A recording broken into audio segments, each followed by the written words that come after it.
Dimuliakan Engkau Tuhan, karena Engkau Allah yang layak ditinggikan. Hosana bagimu Tuhan. Terima kasih untuk pagi hari ini. Kami datang kepadamu, kami ingin menyembah, memuliakan namamu. Juga kami ingin mendengar suaramu. Berbicara kepada setiap kami ya Tuhan. Kami yang masih muda, yang masih Tuhan berikan kepercayaan. Kiranya Tuhan kami mendengar suaramu. Terpuji namamu Bapa di dalam sorga. Berkati waktu ini karena kami meminta demi nama Tuhan Yesus Kristus.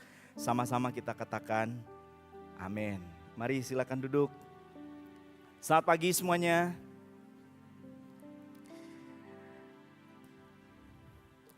Pagi ini kita mau bicara tentang hadiah yang paling besar. Unwrapping the greatest gift. Kita baca ayatnya, ayat yang diberikan kepada saya itu dari Lukas pasal yang kedua ayat 6 dan 7. Kita baca bareng ya, 1, 2, 3. Ketika mereka di situ, tibalah waktunya bagi Maria untuk bersalin. Dan ia melahirkan seorang anak laki-laki, anaknya yang sulung. Lalu dibungkusnya dengan lampin dan dibaringkannya di dalam palungan. Karena tidak ada tempat bagi mereka di rumah penginapan. Saya berikan teks Inggrisnya supaya teman-teman dari Covenant bisa mengikutinya. Saya itu merasa anak yang kurang beruntung dalam konteks saya itu gak pernah dirayain ulang tahunnya di sekolah. Ada yang ulang tahunnya dirayain di sekolah pernah? Saya gak pernah. Tahu kenapa? Karena saya lahir di bulan Juni. Dan Juni itu adalah waktu untuk liburan. Jadi saya sering datang ke tempat teman saya ulang tahun. Saya sering beli hadiah buat teman-teman saya. Waktu angkatannya saya SD, SMP, SMA itu 30-an. Bahkan waktu di SMP itu pernah 40-an. Jadi teman-teman saya dapat, saya nggak pernah dapat. Jadi buat saya sangat-sangat jarang mendapatkan hadiah dari teman-teman sebaya. Memang waktu saya ulang tahun, orang tua saya ngasih saya hadiah dong. Tapi ya taulah, orang tua ngasih hadiah ke anak kayak gimana sih? Ntar mama saya bikinin cake, lalu kemudian mama cerita, ini dibikin dengan cinta kasih, dibikin dengan keringat, mama kurang tidur dan lain sebagainya. Well, that's good, saya menikmatinya. Tapi ada di dalam hati saya keinginan untuk seperti teman-teman saya. Kalau mereka ulang tahun, mereka dapat hadiah banyak dari teman-temannya. Lalu kemudian tentu hadiahnya bukan kayak hadiah dari orang tua ya. Ada mainan, ada alat tulis, ada tas. Saya suka iri hati, sirik gitu ya ngeliatin mereka. Jadi saya gak pernah ngalamin itu. Nah saudara sekalian, jadi saya ngebayangin kalau saya dikasih hadiah ya, saya kira-kira pengen apa ya. Kemudian saya mulai googling lah, searching lah hal-hal yang luar biasa di dalam dunia ini. Maka sekarang karena saya dengan anak saya yang kedua, Semi itu senang mobil, maka saya searching the expensive car. Waduh, kira-kira kalau ada yang ulang tahun hari ini dan dapat hadiah ini, ada yang mau? Harganya berapa? Ngebacanya aja susah ya. Karena kita biasanya nocengan, gocengan gitu kan ya, cakwe gitu kan, siceng gitu ya. Ini bacanya susah, ngebayanginnya aja susah. Kalau ngebayangin ini 2.000, 3.000, 5.000 masih kebayang. Tapi kalau ngebayangin ini, wah. Kalau ada orang yang ngasih kamu dan mobil ini dan kamu berkata yes, apakah akan begitu senang atau tidak? Well, pasti senang waktu dapatnya. Tapi kalau kamu ngebayangin parkir di mana, entar sama motor disenggol apa enggak, lalu kemudian kalau hujan banjir apa enggak, jalan di mana yang enggak bolong, aku rasa kalaupun kamu diberikan ini, paling-paling kamu hanya diputerin di rumahmu pelan-pelan, ada polisi tidur pelan-pelan gitu, balik lagi masukin lagi ke dalam, betul nggak? Kenapa? Terlalu mahal. Ini gagang pintunya aja mungkin cukup membiayai kamu SPP dari SMP ke SMA. Mungkin ya. Lambangnya aja itu mungkin berapa bulan gaji daripada orang tua kamu. Waduh, nggak mungkin deh saya dapat hadiah ini. Jadi saya nyari lagi. Wah, rumah yang paling mahal. Berapa nih? Susah bacanya ya. Susah ya bacanya ya. Banyak lah. Itu berapa ya? 12 ya. Berarti kan 78 miliar. Wow, pernah ngebayangin?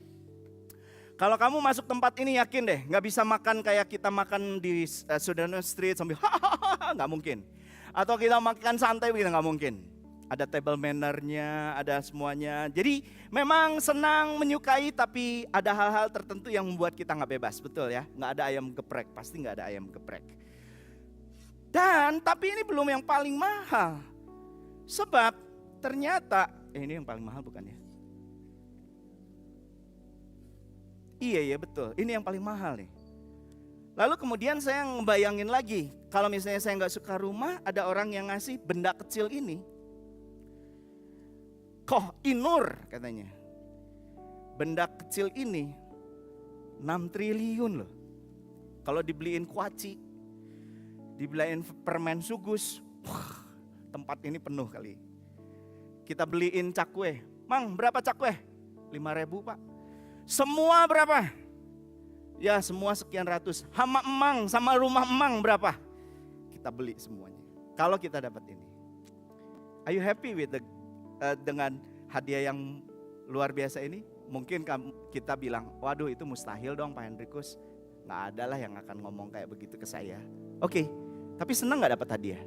Senang. Lalu kita datang sama Tuhan. Tuhan saya senang dapat hadiah. Dan Tuhan bilang, saya sudah kasih hadiah buat kamu.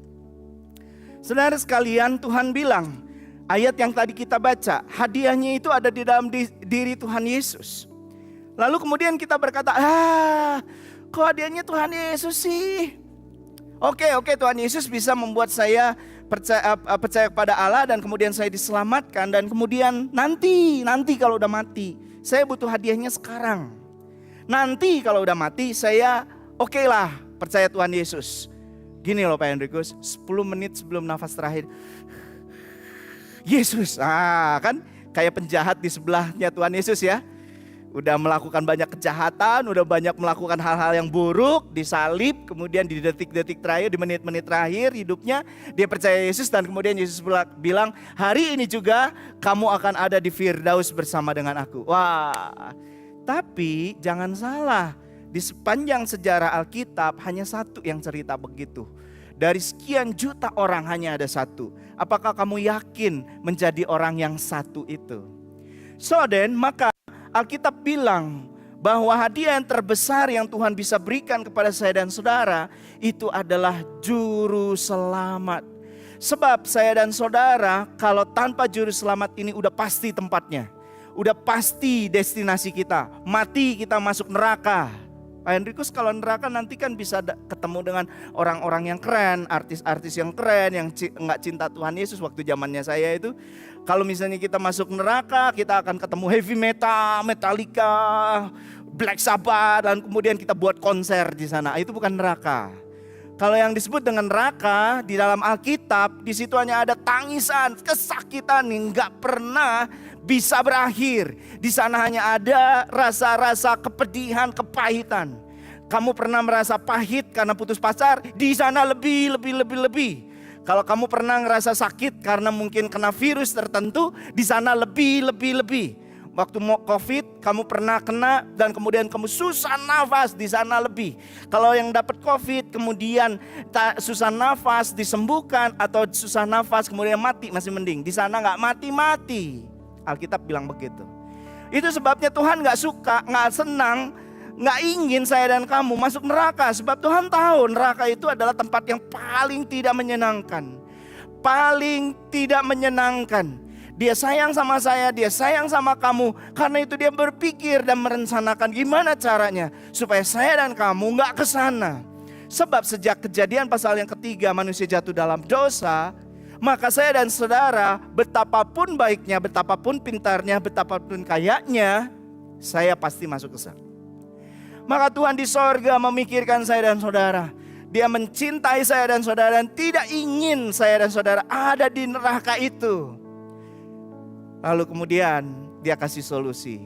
Dan solusinya itu ada dalam diri Tuhan Yesus. Well, sekarang kamu dapat hadiah mobil yang mahal tadi, rumah yang mahal tadi, kemudian kamu dapat berlian yang mahal tadi, kamu dapat popularitas, kamu menjadi orang yang pintar, that's good. Tapi kamu nanti akan meninggal, pasti akan meninggal. 60 tahun, 70 tahun, 80 tahun, 1000 tahun pun pasti akan meninggal. Setelah kamu meninggal dan semua yang besar-besar itu, semua yang berharga itu, mobil yang keren itu, triliunan itu, gak kebawa. Kalaupun ada yang pengen, Pak tolong, nanti petinya jangan dari kayu, petinya mobil Rolls Royce. Keluarganya pasti gak rela, STNK-nya pasti ditahan saudaraku. BPKB-nya pasti ditahan. Sebab nanti setelah sebulan digali lagi, diangkat lagi. Ya, onderdilnya aja masih bisa dijual saudaraku. Maka kita paham bahwa hadiah paling besar menurut Alkitab adalah diri Tuhan Yesus. Waktu kita meninggal nanti, saya dan saudara bisa dipastikan untuk masuk surga. Itu adalah hadiah yang paling besar. Sebab nanti setelah meninggal itu gak ada 60, gak ada 70, gak ada 80 tahun, gak ada 100 tahun. Itu kekal. Dibandingkan dengan mobil yang bisa dipakai hanya sekian puluh tahun dan dipakainya terbatas, dibandingkan dengan rumah yang pasti akan lapuk pada satu sisi, yang harus dibersihkan, direnovasi pada waktu tertentu, maka apa yang Tuhan kasih itu jauh lebih besar. Persoalannya adalah apakah kamu sudah pernah menerima hadiah tersebut? Saya ingat sekali kelas 4 SD, Tuhan menghampiri saya. Tuhan kasih tahu saya orang berdosa. Di dalam hati saya sangat sedih sekali. Lalu Tuhan bilang, saya mengasihimu. Saya gak ingin engkau ada di neraka. Lalu kemudian solusinya adalah Yohanes 14 ayat 6. Akulah jalan, kebenaran dan hidup. Tidak ada yang sampai ke sorga kalau tidak melalui aku.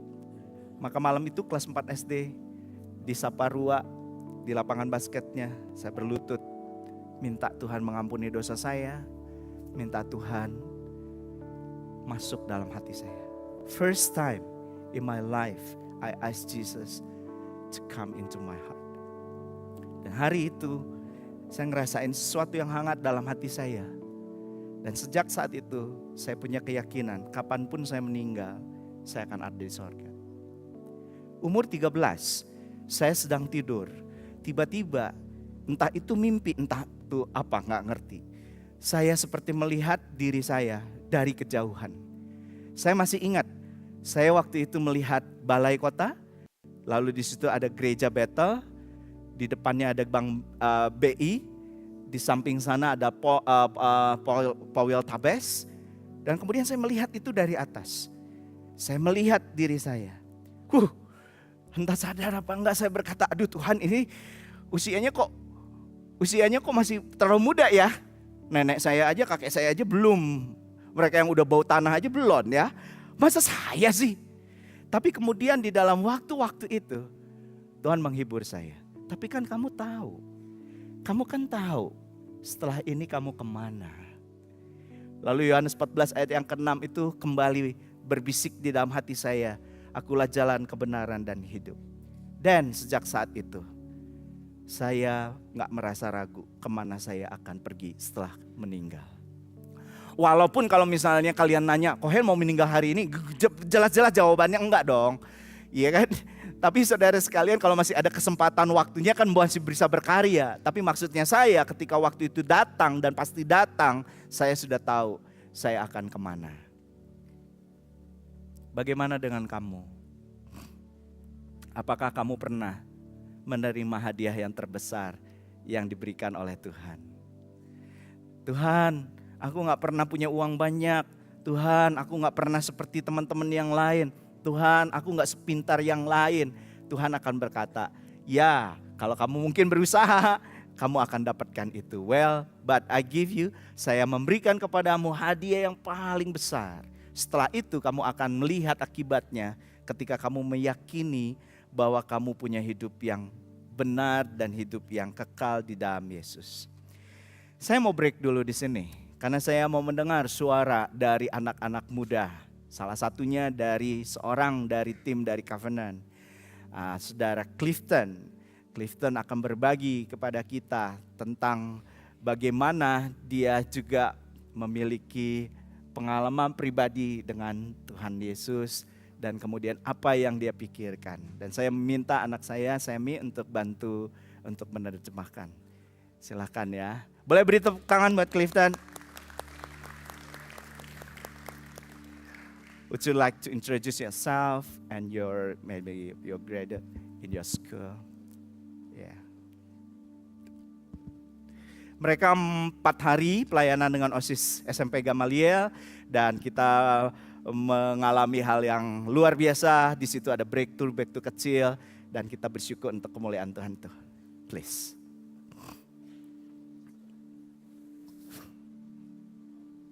Hello, my name is Clifton. I'm from Singapore. Hello. Oke, nah halo semuanya, perkenalkan namanya Clifton, dia dari Singapura.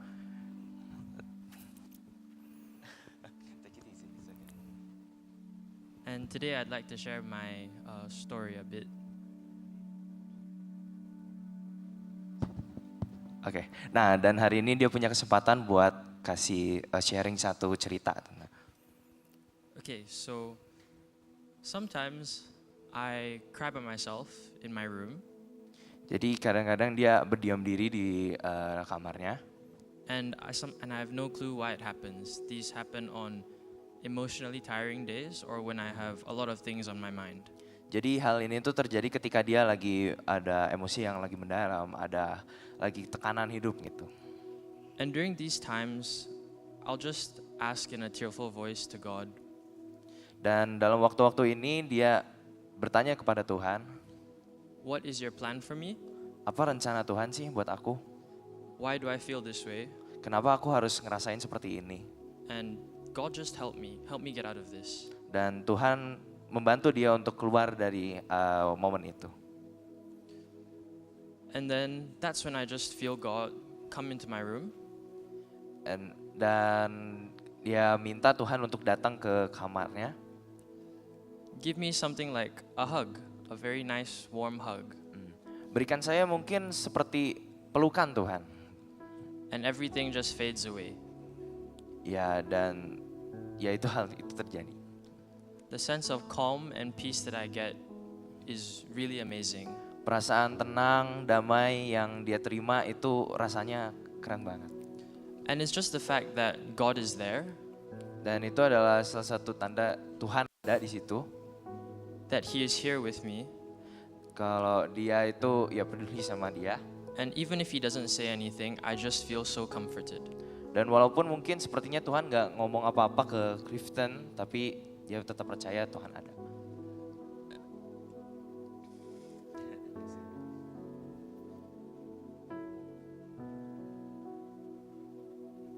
And everything is just so much better when you know that someone is there listening to you without saying anything. Dan semuanya itu terasa lebih baik, semuanya itu terasa sangat enak. Walaupun kamu hanya mengetahui kalau ada seseorang yang menemani kamu untuk mendengarkan kamu tanpa harus berkata apapun kepada kamu. And every time I think about encounters like this, it gives me a lot of hope for the future.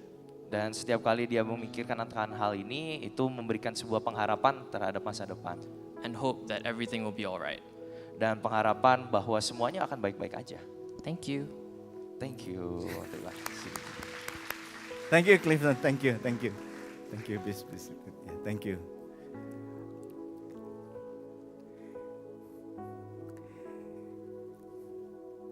Kehadiran Tuhan itu bukan hanya nanti, tapi dari sekarang bisa dirasain. Bayangin, sorga aja dia udah beri. Apalagi semua kelengkapan hidup kita sambil kita menunggu waktu kita pergi ke sorga nanti. Jadi, jangan salah. Pak Henrikus bilang hadiah terbesar itu sorga. Sekarang ini gimana? Tadi sudah dengar ceritanya. Tuhan kasih hadiah terbesar melalui Tuhan Yesus dan dia memberikan sorga. Lalu kemudian dia berkata, oke, Henrikus, nanti ya kita ketemu lagi ya. Nggak gitu.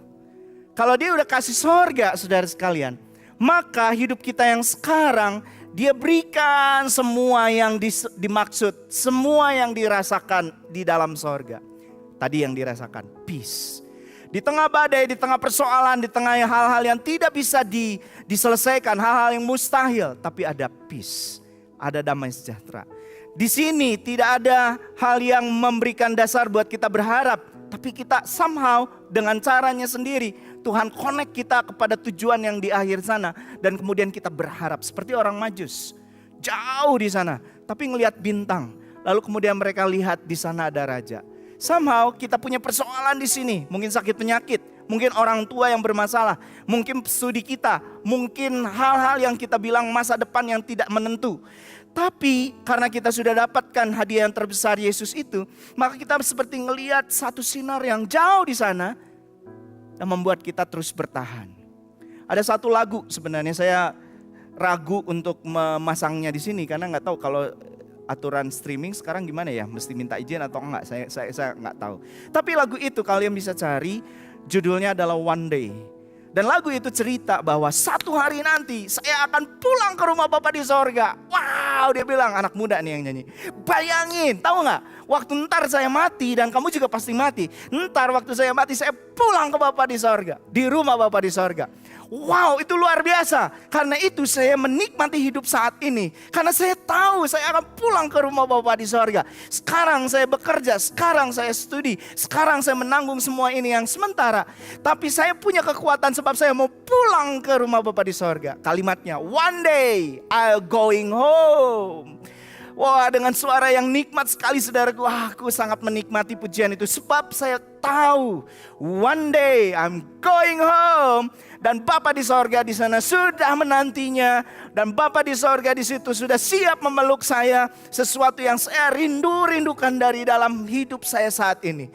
But sementara menanti waktu itu temanku, Dia akan beri kekuatan kepada kita. Sebab Dia berjanji bahwa nothing impossible dengan Dia di dalam kehidupan ini. Dia memberi penghiburan, Dia memberi jalan keluar. Mungkin kita kadang-kadang seperti melawan Goliat, kita pasti kalah ngerasanya begitu. Tuhan kasih kemenangan seperti Tuhan kasih Daud kemenangan. Apa kamu mau menikmati hidup seperti itu? Waktu Tuhan kasih hadiah, bukan berarti Dia gak mikirin kita sekarang. Included apa yang disebut dengan sekarang dan nanti. Keselamatan itu sekarang dan nanti. Makanya saudara sekalian, saya sangat bersuka cita kalau bisa membagikan cerita ini. Sebab hadiah yang terbesar bisa diberikan oleh orang kepada samanya adalah Yesus Kristus. Saya dan istri saya pertama-tama selain memberi mainan, memberi mereka hadiah tertentu, saya dan istri saya dengan sengaja memberikan Kristus kepada anak-anak saya. One day kami sama-sama akan bertemu di rumah Bapa di sorga. Which is that's great. Melebihi dari semua yang ada di sini. Itu sebabnya dalam pelayanan saya sangat menikmati kalau memberitakan Injil. Dan ketika orang itu menerima Injil, tangisan pertama yang keluar membuat mereka merasakan kasih Kristus. Itu luar biasa. It's happened kemarin dalam 4 hari. Ada anak-anak tertentu yang di dalam kerapuhannya dia gak melihat pengharapan. Dan kemudian di dalam pelukan dia mengakui Yesus. Dan kemudian minta Yesus masuk dalam hatinya. The greatest gift. Di Sumba, seperti kalian tahu saya pelayanan di sana. Melihat ada orang yang dulu menyembah setan, menyembah roh nenek moyang. Bisa percaya pada Yesus. Bisa terima Yesus. Wow. Itu the greatest joy. Semua harga, semua keringat, semua air mata. Luar biasa. Kalau kamu sudah mengalaminya, saya juga ingin mengajak kamu untuk berbagi kepada orang lain. Di Sumba, anak ini pernah datang kepada saya dan bilang, Pak Hen, tahun 2017 ada satu orang dari Bandung. Saya pernah kasih foto ini ya waktu bulan misi Agustus. Pernah peluk saya. Dan waktu itu dia pimpin saya untuk terima Yesus. Apakah orang itu akan datang lagi? Saya kaget. Sebab waktu kami capture foto ini gak pernah kebayang bahwa anak itu akan mengingat teman kita ini. Kok Yohanes. Tapi itu adalah hadiah yang besar. Melebihi dari semua yang ada. So, hari ini. Pertama, apakah kamu sudah dapat hadiah yang besar itu? Tuhan bisa kasih kamu sehat, tapi satu kali pasti kamu akan mati. Tuhan bisa kasih kamu menjadi orang paling kaya di Bandung. Jangan lupa support Wave Ministry. Perlu layarnya lebih lagi ya.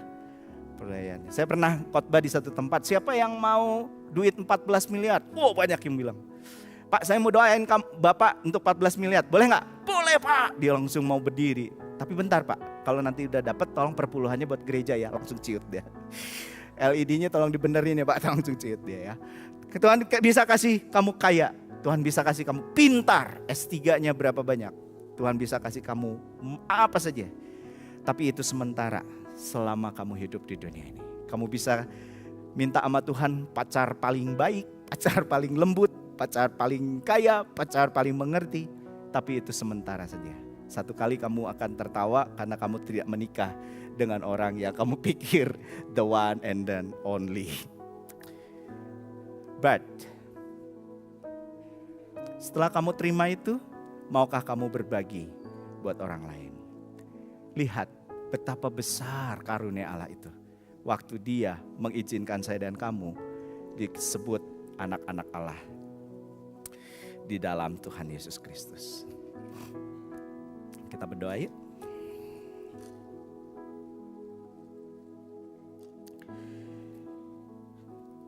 Saya tahu, rohmu pun tahu. Apakah kamu sudah pernah secara pribadi menerima Yesus sebagai juru selamat pribadi atau belum? Mungkin berulang kali kamu merayakan Natal dan kamu senang Natal karena di situ ada hadiah dan kemudian saling bagi hadiah. Tahun depan hadiah itu mungkin udah usang, udah berarti lagi, udah gak bisa dipakai lagi, udah ketinggalan teknologinya. Lalu kemudian kamu simpan hanya sebagai kenang-kenangan. Atau kamu buang. Berapa besar pun hadiah yang bisa diberikan oleh dunia, itu sementara. Tapi lihat, Tuhan sayang kamu. Tuhan ingin kamu bersama-sama dengan kamu sekarang ini dan sampai nanti pada waktu kekalan. Karena itu Dia kasih Tuhan Yesus. Hari ini telah lahir bagimu juru selamat dan kamu akan menjumpainya di dalam kandang dan kemudian melihat Dia dibungkus di dalam kain lampin. Nampaknya hina, sederhana, tapi kalau engkau membuka kain lampin itu, yang ada di dalamnya adalah Allah yang perkasa, Raja damai, penasehat ajaib. Dia yang luar biasa. Dia yang membantu Daud mengalahkan Goliat. Dia yang membantu Musa memecahkan laut. Dia yang membantu semua hamba-hamba Tuhan untuk memiliki kemenangan iman. Apakah kamu juga mau? Kalau kamu mau, bilang sama Tuhan Yesus. Tuhan Yesus, ini hati saya jadi palungan bagimu. Masuklah di dalam hati saya, kuasai hidup saya.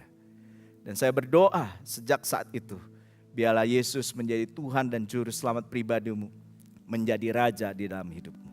Kalau ada yang mau berkata begitu, boleh taruh tanganmu di dada dan kita datang kepada Tuhan Yesus. Tuhan Yesus, ini kami. Kami menginginkan Engkau. Masuklah dalam hidup kami.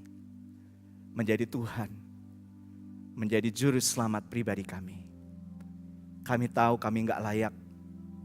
Kami berdosa. Kami kotor ibarat palungan yang kotor. Tapi terima kasih. Karena Engkau bersedia untuk masuk dalam hati kami. Kami menerima Engkau di dalam nama Yesus.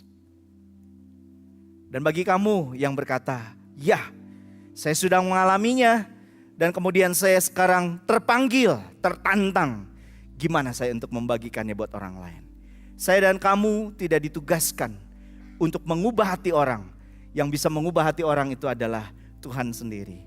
Tapi kita diajak untuk membagikan, menceritakan ada hadiah yang paling besar dari sorga kepada mereka. Maukah engkau berkata, Tuhan, tolong saya di akhir tahun ini dan tahun yang akan datang, saya boleh menjadi alatmu, membagikan cinta kasih Tuhan, hadiah terbesar ini buat orang lain. Bapa di dalam sorga, kami serahkan diri kami masing-masing ke dalam tangan-Mu. Kiranya Tuhan yang menolong kami. Kasih Tuhan meluap-luap dalam hati kami, sampai kami enggak tahan untuk membagikannya buat orang lain. Berkati anak-anak-Mu, sejak muda boleh Tuhan pakai untuk kemuliaan nama-Mu.